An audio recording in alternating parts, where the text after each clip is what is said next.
आज border roads organisation द्वारा निर्मित 75 इंफ्रास्ट्रक्चर प्रोजेक्ट्स के साथ उद्घाटन के अवसर पर आप सबसे मिलकर मुझे बेहद खुशी हो रही है। इस प्रोजेक्ट में देश के दूर दराज इलाकों में स्थित ब्रिजेज, रोड्स, हेलीपैड और कार्बन न्यूट्रल हैबिटेट आदि शामिल हैं।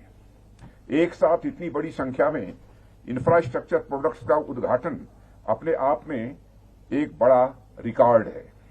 ये सभी निर्माण कार्य नए भारत को प्रगति की राह पर तेजी से आगे ले जाने में बड़े महत्वपूर्ण साबित होंगे, ऐसा मेरा पक्का विश्वास है। मैं बॉर्डर रोड ऑर्गेनाइजेशन, संबंधित स्थानीय लोगों सहित समस्त देशवासियों को इस अवसर पर हार्दिक बधाई देता हूं और इन सारे प्रोजेक्ट्स को मैं राष्ट्र को समर्पित करता हूं। साथियों, आजादी के अमृत महोत्सव के उपलक्ष्य में राष्ट्र को 75 यानी 75 इंफ्रास्ट्रक्चर प्रोजेक्ट समर्पित करना बीआरओ की एक नई सोच, नया उत्साह और देश के प्रति जिम्मेदारी की उनकी भावना को दिखाता है। बीआरओ ही नहीं, बल्कि मैं देख रहा हूं कि पिछले कुछ सालों में समूचे देश की सोच में एक बड़ा परिवर्तन आया है और इसका बड़ा श्रेय यदि मैं किसी को देना चाहता हूं, इस समय जो हमें प्रधानमंत्री के रूप में आदरणीय नरेंद्र मोदी जी का नेतृत्व प्राप्त हुआ है, उनको इसका विशेष श्रेय देना चाहता हूं कि उन्हीं के मार्गदर्शन में देश की इतनी तेजी से प्रगति हो रही है। हमारा पूरा देश नवनिर्माण के कार्य में, नवाचार के कार्य में, नई शुरुआत के कार्य में लगा हुआ है। पहले क्या होता था कि कोई उत्सव मनाने के लिए कुछ कार्यक्रम आयोजित करा लिए जाते थे, कुछ कंपटीशन करा दिए जाते थे, एक दो व्याख्यान भी हो जाते थे और उत्सव की इतिश्री समझ ली जाती थी। साथियों, पर आजादी के अमृत महोत्सव के उपलक्ष्य में राष्ट्र में उत्सव मनाने की एक नई संस्कृति दिखाई दे रही है। मैं पिछले कुछ समय से ऐसे कई इवेंट्स का साक्षी रहा हूं जहां अमृत महोत्सव मनाने के लिए नई नई चीजें शुरू की गई हैं, नए नए निर्माण कार्य भी कराए गए हैं। रक्षा मंत्रालय के अंतर्गत यदि हम देखें तो कुछ समय पहले naval innovation and indigenisation organisation और डिफेंस इनोवेशन ऑर्गेनाइजेशन द्वारा 75 नए प्रोडक्ट्स और state of the art technologies के लिए चैलेंजेज ओपन किए गए हैं। हाल ही में डिफेंस एक्सपो 2022 में मिशन डेफ स्पेस के तहत 75 चैलेंजेज स्पेस से संबंधित टेक्नोलॉजीज के लिए ओपन किए गए। साथियों, बीआरओ ने भी कुछ समय पहले 75 बीआरओ कैफे ओपन किए थे, जिसका उद्घाटन मैंने स्वयं किया था और आज बीआरओ द्वारा राष्ट्र को 75 नए इंफ्रास्ट्रक्चर प्रोजेक्ट का समर्पण किया जा रहा है। इसी तरह बाकी क्षेत्रों में भी विभिन्न मंत्रालयों और विभागों द्वारा आजादी का अमृत महोत्सव मनाने के लिए कई प्रकार की शुरुआत की गई है, जो नए भारत की नई और रचनात्मक सोच को यह दर्शाता है। साथियों, देश जब एक नई ऊर्जा, नई सोच और उत्साह के साथ नई यात्रा शुरू कर रहा है तो निश्चित ही यह दुनिया में अपना एक नया स्थान प्राप्त करके रहेगा, ऐसा मेरा पक्का विश्वास है। और इस यात्रा में बॉर्डर रोड ऑर्गेनाइजेशन की बहुत ही महत्वपूर्ण भूमिका होने वाली है। साथियों, आज जिस श्योक नदी के किनारे हम सब यहाँ पर उपस्थित हैं, मुझे बताया गया है कि इसे रिवर ऑफ डेथ यानी मृत्यु की नदी भी कहा जाता है।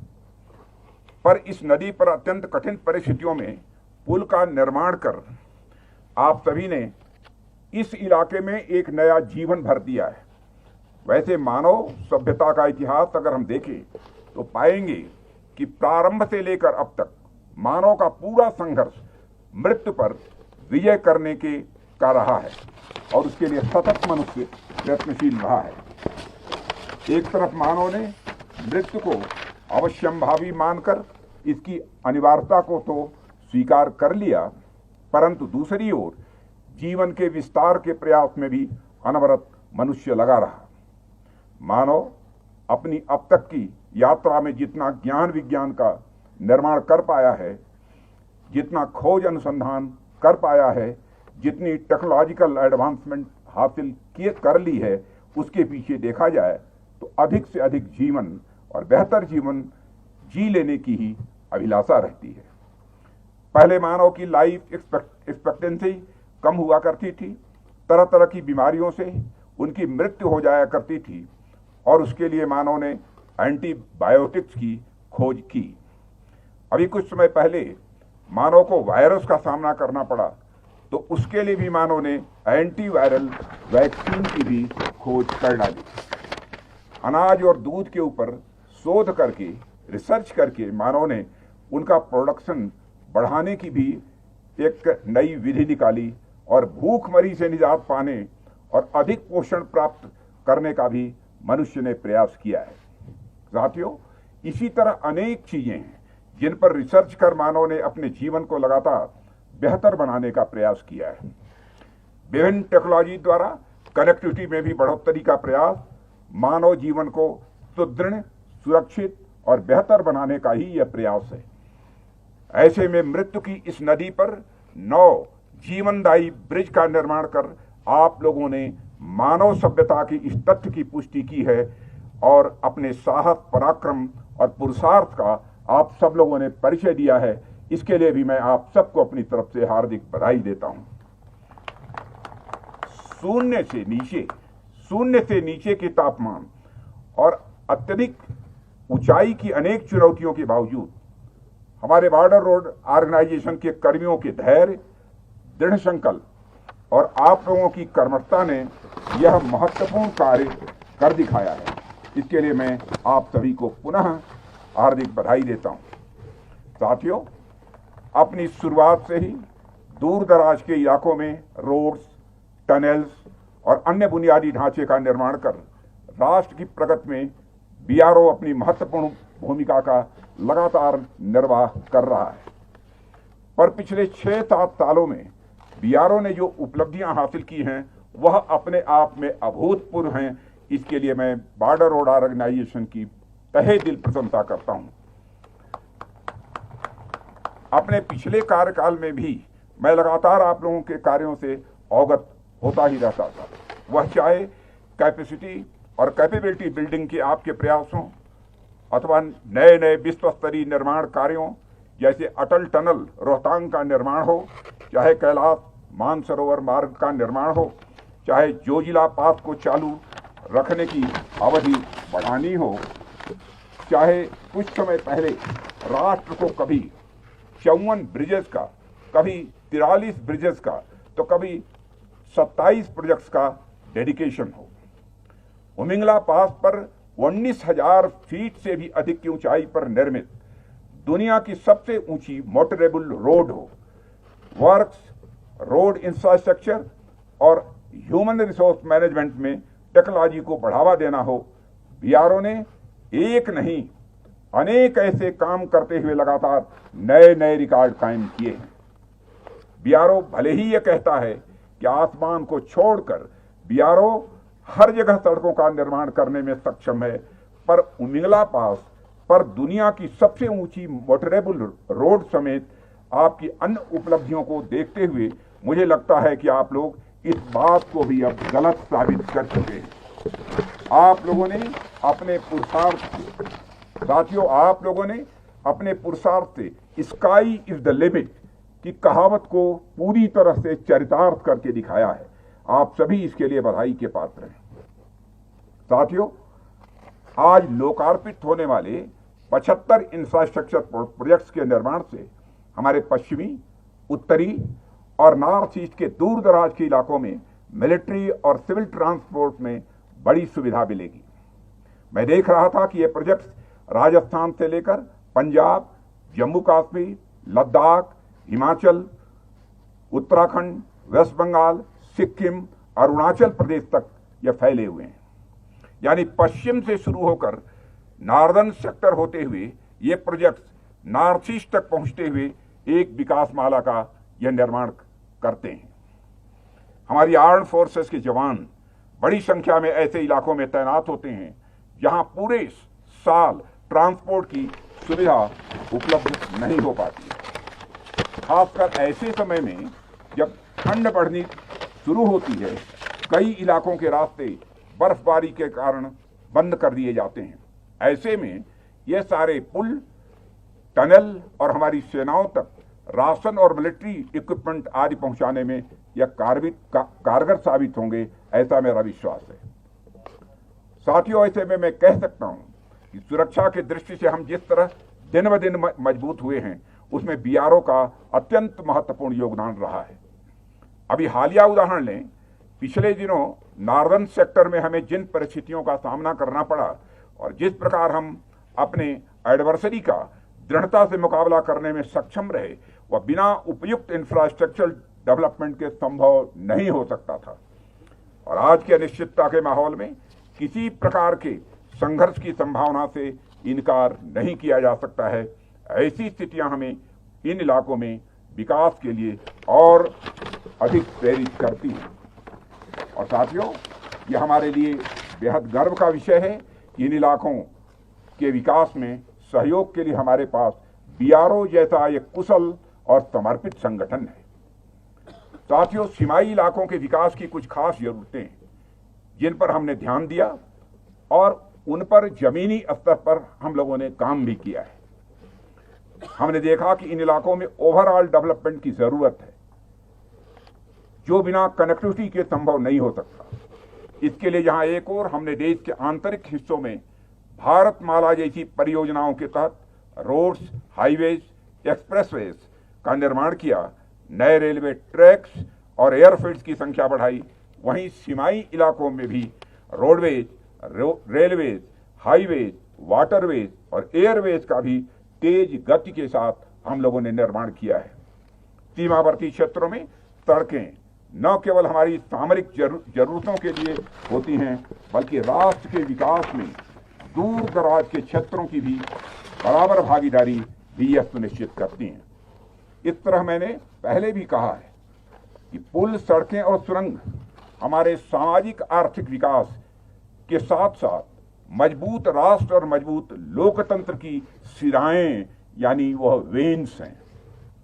इसी तरह बिजली जैसी बुनियादी जरूरतों पर भी हमने ध्यान दिया और देश के कोने कोने के गांवों में बिजली की व्यवस्था भी सुनिश्चित की है। जिस समय हमारी गवर्नमेंट बनी थी, इस देश में 18,000 गांव ऐसे थे जहां तक बिजली नहीं पहुंची थी। जब जानकारी प्रधानमंत्री जी ने ली, हमारे प्रधानमंत्री नरेंद्र मोदी जी ने फैसला किया कि विद इन 6 मंथ 18,000 गांवों तक बिजली पहुंचनी चाहिए। और मुझे बताते हुए आप सबको खुशी है कि 18 के 18 गांवों तक जो बिजली नहीं पहुंच पाई थी आजाद भारत में, वहां पर बिजली पहुंचाने में हमारी सरकार सफल रही है। आज यह देश जिस गति से इंफ्रास्ट्रक्चर डेवलपमेंट और उसके माध्यम से शिक्षा, स्वास्थ्य, गरीबी उन्मूलन आज के प्रति सरकार के प्रयासों को देख रहा है, शायद ही इसने कभी और देखा हो। साथियों, अभी कल ही मैं सेना द्वारा आयोजित शौर्य दिवस में सम्मिलित हुआ था। उसमें 1947 की वार में अपनी कुर्बानी देने वाले हमारे सेना के वीर अधिकारियों और जवानों के परिवार के लोग भी शामिल थे। साथ ही हमारे वर्तमान सेना के सर्विंग ऑफिशियल और जवान भी शामिल थे। उन सबको मैंने संबोधित किया। संबोधन में मैंने इसका भी जिक्र किया कि कैसे लंबे समय तक धरती का स्वर्ग कहे जाने वाले जम्मू कश्मीर को अंधेरे में रखा गया। फलस्वरूप यहां आतंकवाद जैसी अनेक समस्याएं पनपी, यहां उग्रवाद पनपा, देश के माथे पर इतना खून बहाया गया जिसके धब्बे हमें आज भी जहां तहां दिखाई दे जाते हैं। साथियों, इन सब के पीछे यदि कारण देखा जाए तो अनेक कारणों के साथ यहां पर बुनियादी सुविधाओं का अभाव यह प्रमुख था। यहां पर लगभग 7 दशकों तक विकास की वह स्थिति नहीं आ पाई जो देश के बाकी हिस्सों में आ गई थी। बुनियादी सुविधाओं का विकास नहीं तो शिक्षा नहीं, स्वास्थ्य नहीं, उद्योग धंधे और रोजगार के अवसर नहीं, और साथ ही साथ समृद्धि भी नहीं। ऐसे में समाज की विभाजनकारी शक्तियों को प्रायः अवसर मिल जाया करता है और वे अपने मंसूबों में सफल हो जाया करते हैं। साथियों, दशकों तक यहाँ के नागरिकों, खासकर बच्चों, महिलाओं और युवाओं की जिंदगी के साथ खिलवाड़ किया गया। उन्हें शिक्षा और रोजगार के मौके उपलब्ध नहीं कराए गए। जिन हाथों में कलम और कंप्यूटर होने थे, उन हाथों में गोले, बंदूक और मोर्टार थमा दिए गए। स्टडीज बतलाती हैं, एक अध्ययन बताता है कि इंटरनल डिस्टर्बेंसेस के चलते पास्ट में जम्मू कश्मीर ने फॉरेन और डोमेस्टिक टूरिस्ट के अराइवल में अच्छी खासी गिरावट भी देखी है। जाहिर है इसका नतीजा केवल जम्मू कश्मीर ही नहीं बल्कि लद्दाख और पूरे राष्ट्र को भी भुगतना पड़ा है। इस इलाके में देश भर से जाने कितने जवानों की जानें भी गई हैं, जाने कितने घर उजड़े हैं, जम्मू और कश्मीर और लद्दाख के अंदर भी और साथ ही साथ बाहर भी। पर मुझे ये कहते हुए बेहद खुशी होती है कि देर आए दुरुस्त आए। देर से ही सही पर जम्मू कश्मीर में भी विकास की धारा अब बह निकली है। सरकार के अथक प्रयासों से इलाके में उम्मीदों की एक नई सुबह हुई है। मुझे मालूम है कि प्रातःकाल में विकास का सूरज अभी धीरे धीरे चल रहा है, पर वह दिन दूर नहीं जब यह पूरा इलाका विकास की रोशनी से जगमगा उठेगा। कनेक्टिविटी की सुविधा से इस इलाके समेत देश के बाकी दूरस्थ इलाके भी शेष भारत से और मजबूती के साथ जुड़ेंगे और राष्ट्र को प्रगति के पथ पर अग्रसर करने में अपनी महत्वपूर्ण भूमिका वे निभाएंगे। इन सब में बीआरओ का भी बड़ा अहम योगदान होगा, ऐसा मेरा विश्वास है। साथियों, देश हर दिन बीआरओ की नई उपलब्धियों के बारे में सुन रहा है। यह बीआरओ के कर्मियों के डेडिकेशन यानी समर्पण, कमिटमेंट और lieutenant general Rajeev Chaudhary DG BR के दूरदर्शी व कुशल नेतृत्व के द्वारा ही यह संभव हो सका है। लेफ्टिनेंट जनरल चौधरी देखन में छोटे लगे घाव करें गंभीर वाली कहावत वो चरितार्थ करते हैं। यानी जब से अपने बीआरओ का कार्य संभाला है, मैं देख रहा हूं यह नित नई ऊंचाइयां छू रहा है। यह स्वतः आपकी निष्ठा, समर्पण और कर्तव्य परायणता का यह प्रमाण है। इसके लिए आप सराहना के पात्र हैं। मैं हमारी armed forces, department of defence और एमओडी को भी इन उपलब्धियों के लिए बधाई देता हूं। मैं आप सभी से सदैव नव निर्माण में रत रहने का आह्वान करता हूं। हम सभी हमेशा कुछ नया करते रहें और राष्ट्र को नई ऊंचाइयों पर ले जाएं, यह हमारा उद्देश्य होना चाहिए।